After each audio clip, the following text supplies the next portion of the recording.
अस्सलाम वालेकुम दोस्तों, स्टडी एट ईज़ में मैं आपको खुशामदीद कहती हूँ। अगर आपको ये टॉपिक अच्छे से समझ आए तो प्लीज़ इस वीडियो को लाइक करें, अपने फ्रेंड्स के साथ, दोस्तों के साथ, रिलेटिव्स के साथ इस वीडियो को शेयर करें। और अगर आप इस चैनल पे नए हैं तो प्लीज़ हमारे चैनल को सब्सक्राइब कर दें, साथ ही बेल आइकन के बटन को प्रेस कर दें ताकि आपको हर आने वाली वीडियो का नोटिफिकेशन सबसे पहले मिले। आज का हमारा टॉपिक है लाइजोसोम। लाइजोसोम, आप किसी भी टॉपिक को हमेशा डायग्राम के ज़रिए से मेमोराइज किया करें या उसको फ्लो चार्ट के ज़रिए से मेमोराइज करें। और प्लीज़ किसी भी टॉपिक को अपनी ज़बान में समझा करें, उर्दू में समझें। जो चीज़ ज़बान आप आसानी से समझ सकते हैं वो आपकी उर्दू है। जो चीज़ आपको उर्दू में समझ आएगी आप उसको अच्छे से मेमोराइज कर पाएंगे और अच्छे से पेपर में अटेम्प्ट भी कर सकते हैं। अगर आपको कोई बात उर्दू में समझ आ जाती है तो सिंपल इंग्लिश एफएससी के स्टूडेंट की बात ही नहीं है। सिंपल इंग्लिश एफएससी का स्टूडेंट नोट कर सकता है अपने पेपर में। आप उसको प्लीज़ उर्दू में समझा करें ताकि आपको अच्छे से समझ आए। हमारी एफएससी में एक टीचर थी तो वो चीज़ों को स्प्लिट करके पढ़ाया करती थी। आप प्लीज़, स्प्लिट का मतलब यह है कि वो वर्ड्स को तोड़ के उनकी मीनिंग बताती थी। हमारी एफएससी लेवल पे, कॉलेज लेवल पे एक अच्छी सी टीचर थी हमारी, तो वो इसको चीज़ों को स्प्लिट करके पढ़ाती थी। देखिए, लाइजो मीन्स स्प्लिटिंग, किसी चीज़ को स्प्लिट करना। स्प्लिट का मतलब क्या है? तोड़ने वाली चीज़। And soma means body. ऐसी चीज़ जो किसी को तोड़े, ब्रेक डाउन करे, उसको लाइजोसोम कहते हैं। लाइजोसोम कैसी बॉडी है, कैसी ऑर्गेनेली है? ये चीज़ों को ब्रेक डाउन करती है, ब्रेक करने में ब्रेक करती है आपके सेल में चीज़ों को। कैसी है? जैसे हमने पीछे माइटोकॉन्ड्रिया पढ़ा, क्लोरोप्लास्ट पढ़ा, हमने न्यूक्लियस पढ़ा, वो सब डबल मेम्ब्रेनियस, उनकी डबल मेम्ब्रेन्स थी आपके पास। लेकिन लाइजोसोम जो है वो सिंगल मेम्ब्रेनियस है।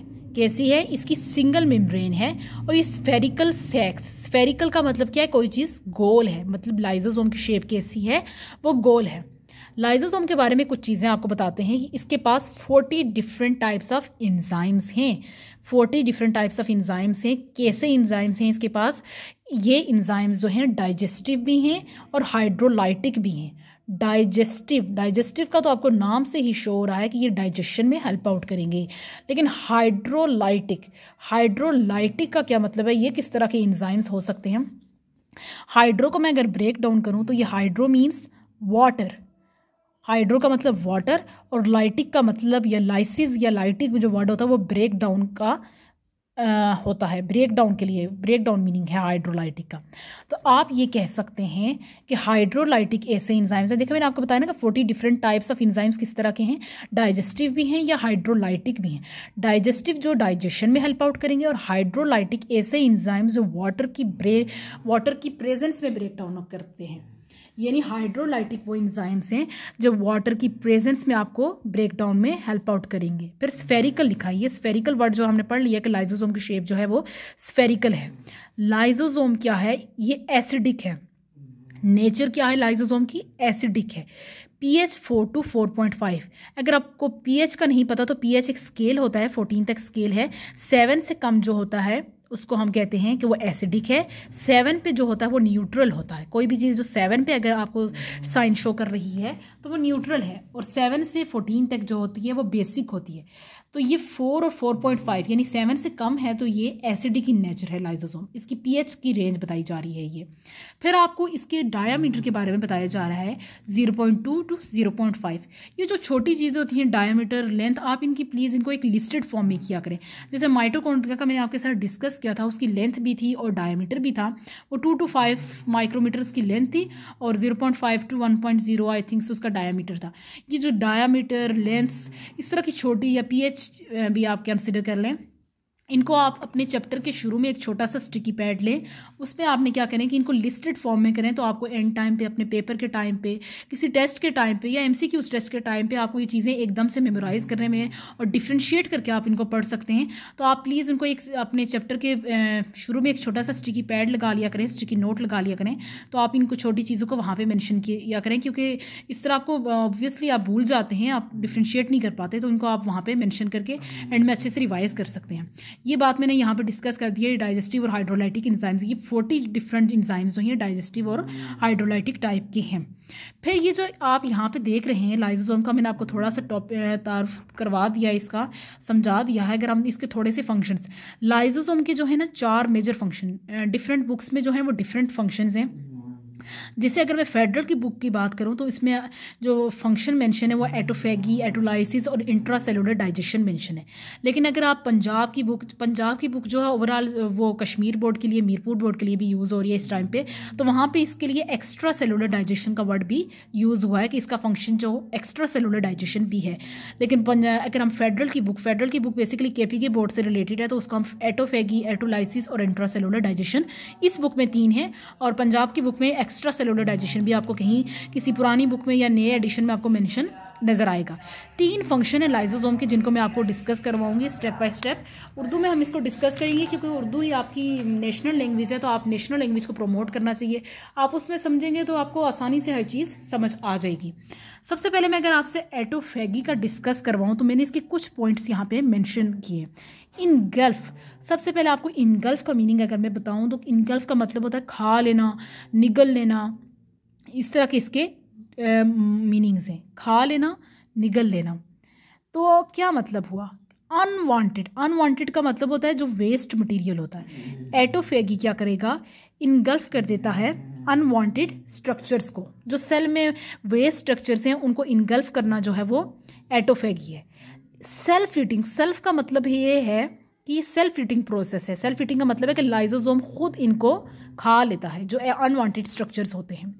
वे हमने माइटोकॉन्ड्रिया में एक स्ट्रक्चर मैंने आपको एक साइड पैच डिस्कस करवाया था। हालांकि साइड पैच जो है वो फेडरल के पेपर में नहीं आते, फिर भी हमने वहां पर डिस्कस किया था कि एटोफेगी वो था। हमने कहा था कि लाइसोसोम जो है एक्सेस माइटोकॉन्ड्रिया जो होते हैं लाइसोसोम उनको डाइजेस्ट कर लेता है। आपने वो प्रोसेस पढ़ा था, मैंने आपको साइड पे डिस्कस किया था, तो उसमें कहा था मैंने कि एक्सेस माइटोकॉन्ड्रिया जो होते हैं लाइसोसोम उनको डाइजेस्ट कर लेता है, खा लेता है। तो लाइसोसोम यही वो प्रोसेस है एटोफेगी जो एक्सेस या अनवांटेड स्ट्रक्चर्स को खा लेता है। उसने कहा है कि ये प्रोसेस जो है 2 टाइम पे अकर हो सकता है, स्टार्वेशन में भी हो सकता है और नॉर्मल पीरियड में भी अकर हो सकता है। स्टार्वेशन का क्या मतलब होता है? भूख में, कभी कभी भूख में ये प्रोसेस जो होता है आपकी एक्सेस जो आप जिसे चर्बी वगैरह टाइप कह सकते हैं, आप कहते हैं कि आपने कुछ खाया पिया नहीं होता, तो एटोफेगी जो होता है वो आपको वहां से एनर्जी प्रोवाइड करके आपकी बॉडी में एनर्जी प्रोवाइड कर रहा होता है। फिर हमने कहा कि एटोफेगी जो है वो नॉर्मल पीरियड में भी अकर हो सकता है। अब नॉर्मल पीरियड की उसने एक मिसाल दी है फेडरल की बुक में। मिसाल ये दी है, उन्होंने कहा है कि मस्कुलर एक्सरसाइज के दौरान भी ऐसा होता है। जैसा आपने कहा, अगर हम कहें कि मैं आपको ये बताती हूँ, जैसे माइटोकॉन्ड्रिया की मिसाल हम दे सकते हैं कि मैंने आपको माइटोकॉन्ड्रिया में डिस्कस किया था, बताया था कि जितने आपकी बॉडी में इतने ही माइटोकॉन्ड्रिया होंगे जितनी आपकी बॉडी मूव करेगी, मूवमेंट में हेल्प करेगी। मैंने आर्म और लेग की मिसाल भी वहाँ पे आपको दी थी कि सपोज हमने किया था कि जो बॉडी पार्ट्स आपके मूव करते हैं उनमें ज़्यादा माइटोकॉन्ड्रिया होते हैं और जो बॉडी पार्ट्स मूव नहीं करते उनमें कम माइटोकॉन्ड्रिया होते हैं। तो उसने यहाँ पर एक मिसाल ये दी है कि अगर आप मस्कुलर एक्सरसाइज को या मसल्स की एक्सरसाइज कर रहे हैं, आप मूव कर रहे हैं, अपने बॉडी पार्ट्स को मूव कर रहे हैं, अपने मसल्स को मूव कर रहे हैं, तो आपके वहां पे ज्यादा माइटोकॉन्ड्रिया प्रोड्यूस हो जाते हैं। लेकिन सपोज हमारे यहाँ ऐसा होता है, वैसे अनफॉर्चुनेटली आपको एक्सरसाइज जो है वो सारी उम्र अपनी हेल्थ के लिए करनी चाहिए, ना कि सिर्फ फिटनेस के लिए। लेकिन 3-4 महीने के बाद एक बंदे ने जो है वो एक्सरसाइज करना छोड़ दी है, तो वो माइटोकॉन्ड्रिया जो होते हैं वो दोबारा से कम हो जाते हैं क्योंकि आपकी बॉडी ने, आपके मसल्स ने मूव करना छोड़ दिया है। तो वो जो मसल्स में एक्सेस माइटोकॉन्ड्रिया थे वो एटोफेगी के प्रोसेस के जरिए से दोबारा से डिक्रीज हो जाते हैं। आपने ये पढ़ा कि आपने मसल्स की एक्सरसाइज स्टार्ट की, 3-4 महीने में आप जरा अच्छी से आपकी मसल्स सही बन गए हैं, स्ट्रांग हो गए हैं, तो आपने वो एक्सरसाइज लीव कर दी। जब आप एक्सरसाइज कर रहे थे ज़्यादा से ज़्यादा माइटोकॉन्ड्रिया आ रहे थे क्योंकि आपके मसल्स मूव कर रहे थे। लेकिन जो ही आपने एक्सरसाइज छोड़ दी, आहिस्ता आहिस्ता वो एटोफेगी की प्रोसेस से आपके माइटोकॉन्ड्रिया खत्म हो जाते हैं। माइटोकॉन्ड्रिया उनको इनगल्फ यानी खा लेता है उन अनवांटेड स्ट्रक्चर्स, क्योंकि आपने एक्सरसाइज तो छोड़ दी है, तो वो जो माइटोकॉन्ड्रिया आपकी बॉडी में है वो अब अनवांटेड हो गए हैं, वो आपको नहीं चाहिए हैं। ऐसे लाइसोसोम्स जो होते हैं, सॉरी यहाँ पे गलत लिखा है, ऐसे लाइसोसोम्स को हम एटोफेगोसोम्स कहते हैं। ये जो लाइसोसोम्स ऐसे होते हैं इनको हम एटोफेगोसोम्स कहते हैं। एटोफेगी को हमने ये डिस्कस किया कि आपकी बॉडी में अनवांटेड, आपकी बॉडी में, आपके सेल में अनवांटेड स्ट्रक्चर्स को रिमूव करने का काम जो है वो लाइसोसोम का है। अनवांटेड स्ट्रक्चर को और रिमूव करता है, ये सेल्फ ईटिंग प्रोसेस है। लाइसोसोम ये काम खुद कर रहा है सेल्फ। स्टार्वेशन में भी हो रहा है और नॉर्मल पीरियड में भी। स्टार्वेशन की मैंने आपको ये मिसाल दी कि फॉर एग्जाम्पल अगर आप कहीं भूखे हैं, आपने काफ़ी टाइम से मतलब 8-9 घंटे से कुछ खाया नहीं है, तो आपकी बॉडी में, जैसे हम उर्दू ज़बान में, आसान ज़बान में चर्बी कहते हैं, तो वो उसको मतलब वहाँ से आपकी बॉडी को एनर्जी यूटिलाइज करने में मदद करता है। नॉर्मल पीरियड की बात करें तो मसल्स की एक्सरसाइज को मैंने आपको बहुत अच्छे से डिस्कस कर दिया है कि जब आप एक्सरसाइज छोड़ते हैं तो उसे वो एक्सेस माइटोकॉन्ड्रिया जो होते हैं वो एटोफेग उन्हें रिमूव कर देता है, ख़त्म कर देता है। ये हमने माइटोकॉन्ड्रिया में भी डिस्कस किया था इसको थोड़ा सा। एटो एंड लाइसिस, लाइसिस का मतलब मैंने आपको ऊपर बता दिया कि लाइटिक या लाइसिस जो वर्ड होता है वो ब्रेक डाउन के लिए है। तो उसने कहा किसी चीज़ को खुद तोड़ने के लिए। ऑटो का मतलब आप ऑटोमेटिक भी कह सकते हैं, lysis means break down. Lytic में मैंने आपको समझाया यहाँ पे कि लाइटिक या लाइसिस वर्ड जो है वो ब्रेक डाउन के लिए कंसिडर किया जाता है। हमने ऊपर कहा कि खुद से अनवांटेड स्ट्रक्चर्स को रिमूव करना, यहाँ पे लाइसिस का मतलब है कि उनको ब्रेक डाउन करना। डिसइंटीग्रेशन जो वर्ड आपको यहाँ पे मेंशन नजर आ रहा है, डिसइंटीग्रेशन वर्ड भी बेसिकली जो है वो किसके लिए मेंशन किया जाता है, ब्रेक डाउन के लिए किसी चीज़ का। उसने कहा कि इस प्रोसेस में ऐसा होता है कि सेल को टूटने के लिए, सेल टूट जाता है, सेल की डेथ हो जाती है। और मैंने ये ब्रैकेट में वर्ड मेंशन किया कि ये प्रोग्राम्ड डेथ है। प्रोग्राम्ड का मतलब है कि सेल के अंदर जो फ्रेगमेंट्स हैं उनकी खुद से डेथ नहीं हो रही है, आपने इसको एक प्रोग्राम के तहत खुद से आपकी सोची समझी आपकी इसकी डेथ हुई है सेल की। तो इसमें क्या होता है बेसिकली, लाइसोसोम बर्स्ट का मतलब है कि लाइसोसोम फट गया। इंजाइम जितने कंटेंट्स थे लाइसोसोम में वो सारे बाहर निकल गए। कंटेंट्स का मतलब है कोई भी मटेरियल, जितना मटेरियल था वो इस लाइसोसोम से फट के बाहर आ गया। बाहर कहाँ पे आया है, साइटोप्लाज्म में। क्योंकि हम जितनी भी ऑर्गेनेलीज डिस्कस करें, जैसे कि मैंने आपको माइटोकॉन्ड्रिया बताया, क्लोरोप्लास्ट, न्यूक्लियस, ये जितनी भी ऑर्गेनेलीज थी ये सब कहाँ पे मौजूद थी, बेसिकली साइटोप्लाज्म में मौजूद थी। तो अब आप मुझे बताएं कि लाइसोसोम फटता है तो ऑब्वियसली वो फट के उसके जितने भी मटीरियल्स होंगे वो साइटोप्लाज्म में ही आएंगे ना। जब ये सब फ्रेगमेंट्स का मतलब है कि टुकड़े, जितना कुछ टूट के बाहर निकला है वो सेल उसको खा जाता है। फैगोसाइटोज मतलब जब साइटोप्लाज्म में सब चीजें टूट के आ गई हैं तो सेल भी आगे उनको फैगोसाइटोज्ड कर लेता है। फैगोसाइटोज्ड का मतलब क्या है, इनको खा लेता है। इसलिए आप इनको सुसाइडल बैग्स कहते हैं। सुसाइडल का क्या मतलब है, सुसाइड किसे कहते हैं, खुदकुशी को कहते हैं। खुद ही अपनी डेथ को उन्होंने प्रोग्राम किया था, इसलिए हमने इन्हें सुसाइडल बैग्स कहा है। इनकी प्रोग्राम्ड डेथ हुई है। जैसे आप देखें हमारे माशरे में आजकल खुदकुशी बड़ी आम है, तो वो खुदकुशी आपकी प्रोग्राम्ड डेथ होती है बेसिकली। तो सेल ने भी अपनी प्रोग्राम्ड डेथ की है, इसलिए उसे सुसाइडल बैग कहा गया है। एटोलाइसिस का मतलब है सेल के फ्रेगमेंट्स टूट के हैं और लाइसोसोम फट जाएगा, इसके इंजाइम, कंटेंट्स, मटेरियल सब कुछ साइटोप्लाज्म में आ जाता है। फिर ये आपकी एक प्रोग्राम्ड डेथ थी, इसलिए हमने इन्हें सुसाइडल बैग कहा। हम तीसरे फंक्शन को डिस्कस करेंगे जो है इंट्रासेलुलर डाइजेशन। इंट्रासेलुलर डाइजेशन का मतलब क्या है, आपका स्टोर्ड फूड, जो आपका सेल में एक फूड स्टोर है उसे हम फूड वैक्यूल कहते हैं। स्टोर्ड फूड को क्या कहा गया लाइसोसोम में, लाइसोसोम में जो फूड स्टोर है उसे फूड वैक्यूल कहेंगे।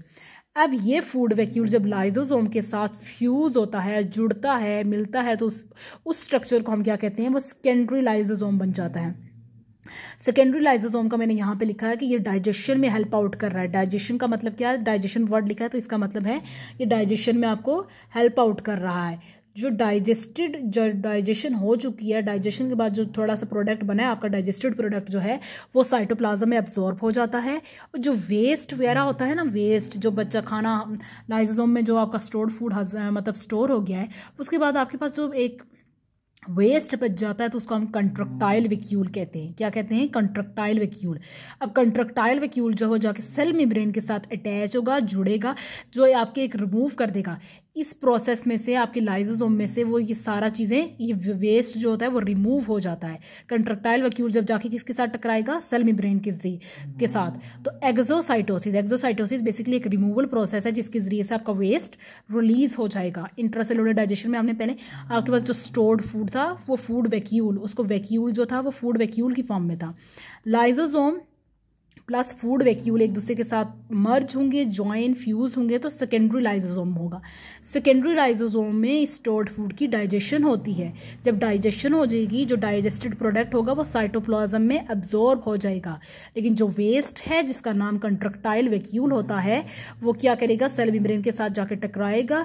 वहां पे एक्सोसाइटोसिस एक रिमूवल प्रोसेस होगा जिसकी वजह से वेस्ट जो होगा वो आपके साइटोप्लाज्म से रिलीज हो जाएगा।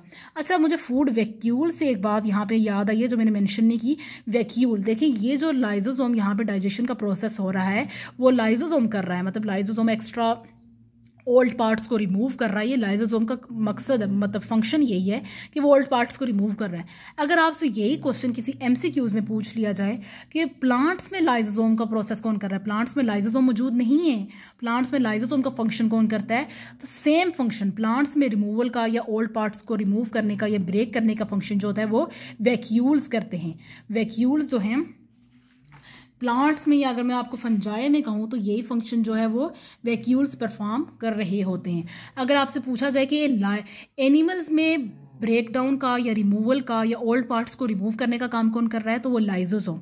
और अगर आपसे एमसीक्यूज में पूछा जाए कि प्लांट्स में ये काम कौन कर रहा है, या ओल्ड पार्ट्स को रिमूव करना है, ब्रेक डाउन करना है, उनकी प्रोग्राम्ड डेथ करवानी है, तो वो काम कौन करेगा, वैक्यूल। खाली वैक्यूल की बात मैं कह रही हूँ, वो करेगा। ये इससे मुझे वर्ड वैक्यूल से ये एमसीक्यूज मेंशन मुझे याद आ गया, तो आप इसे याद रखिएगा किसी एमसीक्यूज के लिए।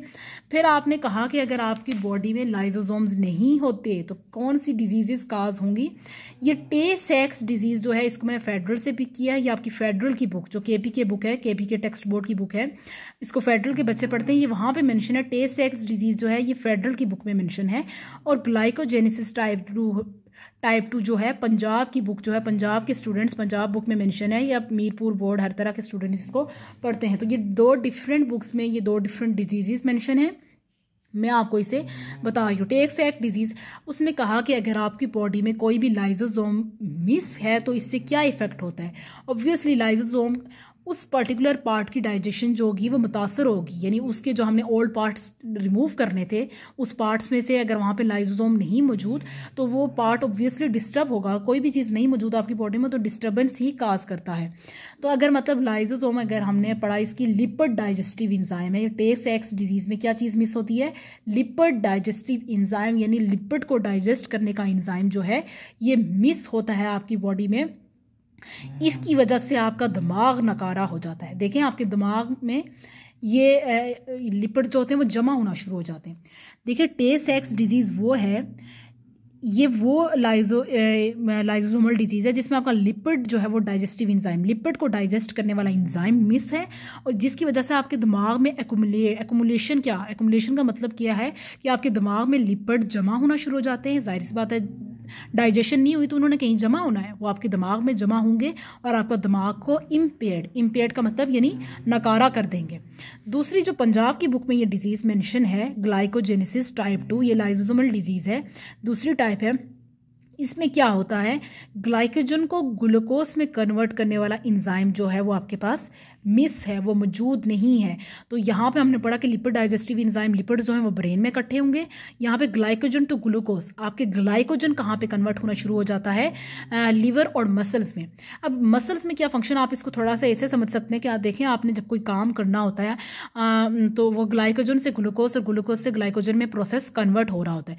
ग्लाइकोजन बेसिकली क्या होता है, जो आप खाना खाते हैं वो ग्लूकोज में कन्वर्ट होता है। आप थोड़ा बहुत काम करते हैं तो वो ग्लूकोज आपको आपकी बॉडी में एनर्जी के तौर पे काम कर रहा है, तो आपको ग्लूकोज क्या कर रहा है, बेसिकली आपकी एनर्जी है जिससे आप काम कर रहे हैं। लेकिन आप जो खाना खा के जो ग्लूकोज आपने खाना उसको इस्तेमाल नहीं किया, उस एनर्जी को यूटिलाइज नहीं किया, तो ग्लाइकोजन की फॉर्म में स्टोर हो जाती है। फिर आप उठते हैं और कोई काम करते हैं तो वो ग्लाइकोजन ग्लूकोज में कन्वर्ट हो जाती है। यानी जब आप काम कर रहे होते हैं तो आपकी बॉडी में ग्लूकोज, आपकी एटीपी जो होती है वो आपको मदद कर रही होती है। ग्लूकोज एटीपी की फॉर्म में आपकी बॉडी में एनर्जी प्रोवाइड कर रहा होता है। लेकिन जब आपका काम खत्म हो जाता है, आपकी बॉडी कोई काम नहीं कर रही, तो वो ग्लूकोज ग्लाइकोजन की फॉर्म में दोबारा कन्वर्ट हो जाती है। ग्लाइकोजन का मतलब क्या होता है, स्टोर्ड ग्लूकोजन होता है, स्टोर्ड ग्लूकोज को हम ग्लाइकोजन कहते हैं बेसिकली। लेकिन ग्लाइकोजेनेसिस टाइप 2 वो बीमारी है जिससे ग्लाइकोजन जो है वो ग्लूकोज में कन्वर्ट नहीं हो पाता, और ये ग्लाइकोजन आपकी मसल्स में उधर ही पड़ी रहती है, इस्तेमाल होने के लिए ग्लूकोज में नहीं कन्वर्ट होती। जब आप काम करते हैं तो ये ग्लाइकोजन कन्वर्ट नहीं हो रही होती, जिसे हम ग्लाइकोजेनेसिस टाइप 2 कहते हैं। ओवरऑल फिर मैं आपको इसके इंटरेस्टिंग फैक्ट्स बताऊंगी, ये कुछ डिफरेंट बुक्स से हैं। अगर आपको इंडोसोम्स जो है बेसिकली, अगर मैं आपको इंडोसोम्स कहूँ तो इंडोसाइटोसिस, फैगोसाइटोसिस या एक्टोफैगोसाइटोसिस जो होते हैं। फैगोसाइटोसिस का मतलब ये होता है कि आप खाने को फैगोसाइटोज करना यानी निगल लेना। अगर इंडोसोम्स जो है वो लाइजोसोम के साथ फ्यूज़ होते हैं तो आपका स्ट्रक्चर जो बनता है उसे आप सेकेंडरी लाइजोसोम कहते हैं। प्राइमरी लाइजोसोम किसे कहते हैं, प्राइमरी लाइजोसोम असल में वो होता है जो जिसने अभी अपना फंक्शन स्टार्ट नहीं किया। सेकेंडरी लाइजो फंक्शन क्या है? बेसिकली लाइजोसोम का फंक्शन डाइजेशन है, ओल्ड पार्ट्स को रिमूव करना है। लेकिन प्राइमरी लाइजोसोम जिसने अभी अपना फंक्शन, ऐसा लाइजोसोम जिसने अभी अपना फंक्शन स्टार्ट नहीं किया, उसे हम प्राइमरी लाइजोसोम कहते हैं। फिर लाइजोसोम के फंक्शन, ये मैंने आपको ये बात ऊपर मेंशन किया है कि function of lysosome is shared by vacuole in plants plus fungi. Lysosome का फंक्शन जो प्लांट्स और फंजाई में है, वो फंक्शन कौन कर रहा है? ये एनिमल्स में लाइजोसोम कर रहा है और प्लांट्स और फंजाई में ये वैक्यूल ये फंक्शन कर रहा है। अब यहाँ पे मैंने एक बात मेंशन किया, अगर आप इसको देखें कि लाइजोसोम बन कैसा रहा है, लाइजोसोमल इंजाइम्स और लाइजोसोमल मेम्ब्रेन ये कैसे बन रहे हैं। रेफ इंडोप्लाज्मिक रेटिकुलम, वो टॉपिक बेसिकली मैं अभी अपलोड करना है, मुझे उस पर एक वीडियो बनानी है, मुझे वो बनाएंगे हम। आप फिलहाल ये देख लें कि लाइजोसोमल इंजाइम या लाइजोसोम की मेम्ब्रेन बन कैसे रही है। रेफ इंडोप्लाज्मिक रेटिकुलम से रेफ इंडोप्लाज्मिक रेटिकुलम से क्या आएगा? रेफ इंडोप्लाज्मिक रेटिकुलम से गोल्जी कम्प्लेक्स में कैसे जाएंगे? स्मूथ इंडोप्लाज्मिक रेटिकुलम के जरिए से। देखिए, रेफ इंडोप्लाज्मिक रेटिकुलम जो है वो लाइजोसोम के इंजाइम्स को बनाएगा, या लाइजोसोम की मेम्ब्रेन को जो है वो रेफ इंडोप्लाज्मिक रेटिकुलम बनाएगा, और इसे कैसे ट्रांसफर करेगा गोल्जी कम्प्लेक्स तक?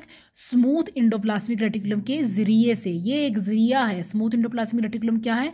एक मीडियम है, एक आपके पास कम्युनिकेशन प्रोसेस है जिसके जरिए से रेफ इंडोप्लाज्मिक रेटिकुलम में जो लाइजोसोम्स बने हैं वो गोल्जी कम्प्लेक्स में ट्रांसफर होंगे। अब गोल्जी कम्प्लेक्स में हम इसको डिस्कस करेंगे, बेसिकली इंडोप्लाज्मिक रेटिकुलम को और गोल्जी कम्प्लेक्स को आने वाली वीडियोस में डिस्कस करेंगे। अब ये लाइजोसोम की एंजाइम्स और मेम्ब्रेन फिर आगे से जाके कहाँ से निकलते हैं? ट्रांस फेस में से। इसके ट्रांस फेस में से बेसिकली हम इन दोनों फेसेस को आगे डिस्कस करेंगे अगली वीडियोस में। सिस और ट्रांस फेस होते हैं वहाँ पे। तो कहाँ से निकले? आपको ये याद होना चाहिए कि लाइजोसोम के एंजाइम्स और मेम्ब्रेन कहाँ पे बने थे? रेफ इंडोप्लाज्मिक रेटिकुलम में बने थे। वो गोल्जी कॉम्प्लेक्स में कैसे गए? स्मूथ इंडोप्लाज्मिक रेटिकुलम के जरिए से।